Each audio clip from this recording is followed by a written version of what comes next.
BPL শুরুর আগের দিন টিকিটের তথ্যের জন্য আন্দোলন করতে হয়েছে দর্শকদের। বিসিবি পরিচালক নাজমুল আবেদীন ফাহিম দায় স্বীকার করে দুঃখ প্রকাশ করেছেন। এরপর দুপুরে টিকিটের বিস্তারিত জানিয়েছে বিসিবি। অনলাইনে পাশাপাশি 7টি স্থান থেকে সশরীরেও কেনা যাবে টিকিট। নতুনের জয়গানে নতুন উদ্যমে বিপিএল শুরু হবে সেই স্বপ্ন দেখিয়েছে বিসিবি। বিপিএল শুরুর 24 ঘন্টা আগে বড় একটা ধাক্কা খেয়েছে সেই উদ্দেশ্যে যে দর্শক খেলার প্রাণ, সেই দর্শককে আন্দোলনে নামতে হয়েছে টিকিটের জন্য।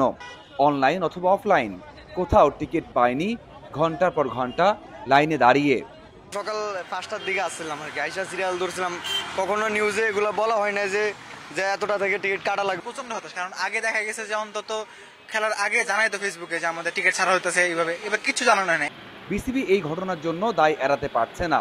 দর্শকের কাছে সঠিক তথ্য না যাওয়া অথবা যে কারণে দর্শককে ভোগান্তি পোহাতে হয়েছে তার ব্যবস্থা নেওয়ার কথা জানিয়েছেন নাজমুল আবেদীন ফাহিম। বিসিবি এরপর দ্রুতই ব্যবস্থা নিয়েছে। অনলাইনে টিকিট পাওয়া গেছে ঘণ্টাখানিক পরেই। অফলাইনে ব্যাংক থেকে টিকিট সংগ্রহের ব্যবস্থাও করা হয়েছে দ্রুত। কমিউনিকেশন গ্যাপ এখানে হয়েছে। অনলাইনে বোধহয় ইট ইজ অলরেডি অন।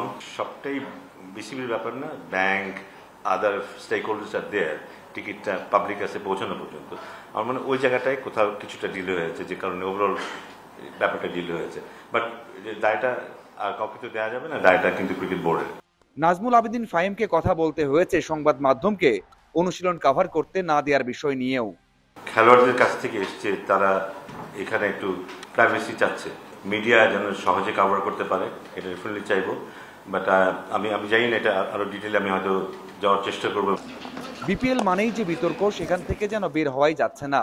বিসিবির এই পরিচালক বিশ্বাস করেন মাঠের লড়াইয়ে দুর্দান্ত কিছু হলে সফলতা পাবে এবারের BPL. Mazharul Islam, independent news.